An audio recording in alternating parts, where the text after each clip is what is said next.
मेरे YouTube channel myth things में आपका स्वागत है।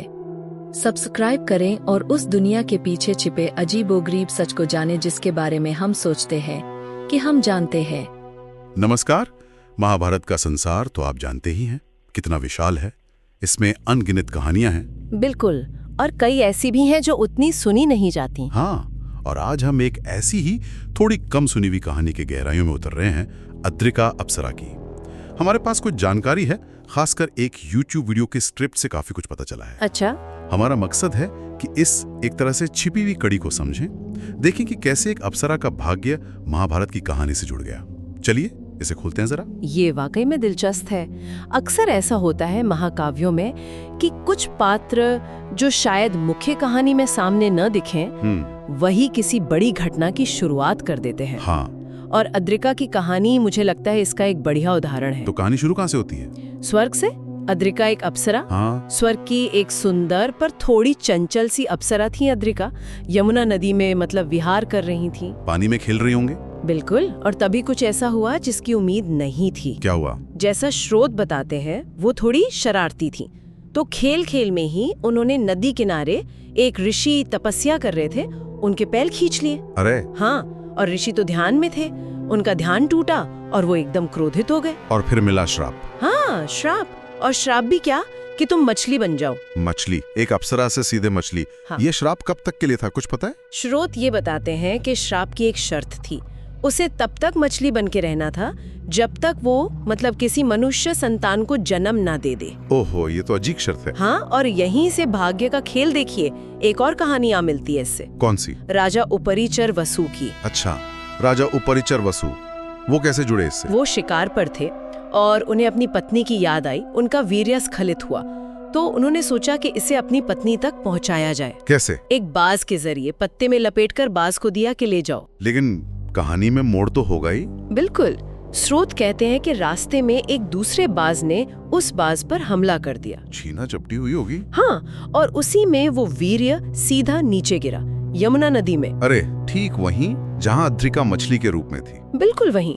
और अनजाने में उसने वो वीर्य निगल लिया। कमाल है, यहाँ से तो कहानी और भी अविश्वसनीय हो जाती है। सही कहा। कुछ समय गुजरा, फिर मछुआरों ने एक रोज जाल डाला और एक बहुत बड़ी मछली उनके जाल में फंसी। वही अद्रिका? हाँ, वही अद्रिका। और जब मछुआरों ने उसे काटा तो वो हैरान रह गए, एकदम चौंक गए। अंदर क्या था? 2 जीवित बच्चे, इंसान के बच्चे, एक लड़का और एक लड़की। मछली के पेट से? हाँ, और जैसे ही बच्चों का जन्म हुआ, अद्रिका का श्राप टूट गया। तो वो मुक्त हो गई? हाँ, श्राप से मुक्ति मिली और वो वापस अपने अप्सरा रूप में स्वर्ग लौट गई। वाह, श्राप से मुक्ति मिल गई। लेकिन उन बच्चों का क्या हुआ जो मछली के पेट से निकले थे? जो लड़का था उसे मछुआरों ने राजा उपरिचर वसु को दे दिया।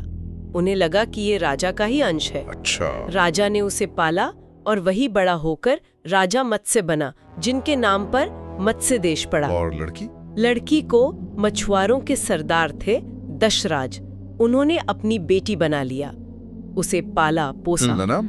क्योंकि वो मछली से जन्मी थी और उसमें से मछली की गंध आती थी, तो नाम रखा मत्स्यगंधा। मत्स्यगंधा? लेकिन ये नाम बाद में बदल गया था ना? हाँ, यही मत्स्यगंधा आगे चलकर सत्यवती कहलाई। सत्यवती?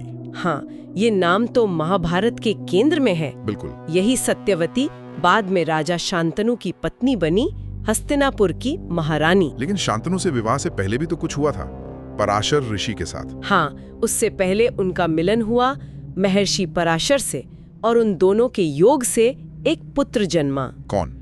महर्षि वेदव्यास। क्या?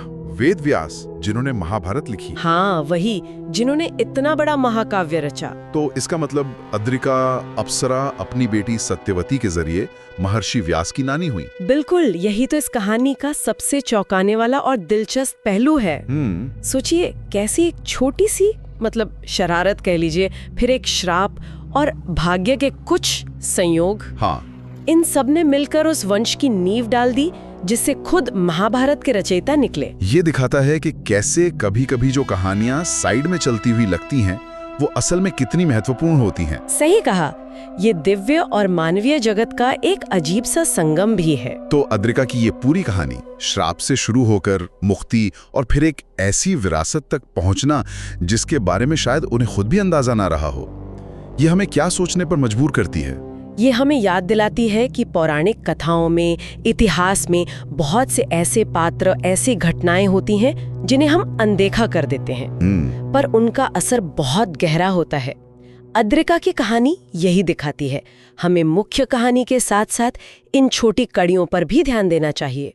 और ये एक सवाल भी मन में आता है कि ऐसी और कितनी कहानियां होंगी, कितनी ऐसी कड़ियां होंगी जो शायद अभी भी पूरी तरह से सामने नहीं आई हैं। हाँ बिल्कुल, जिनके जुड़ने से शायद पूरी तस्वीर ही कुछ और नजर आने लगे। शायद ये विचार हम अपने सुनने वालों के लिए छोड़ जाते हैं कि वो भी सोचें कि महाकाव्यों के हाशिए पर और कौन सी कहानियां छिपी हो सकती हैं।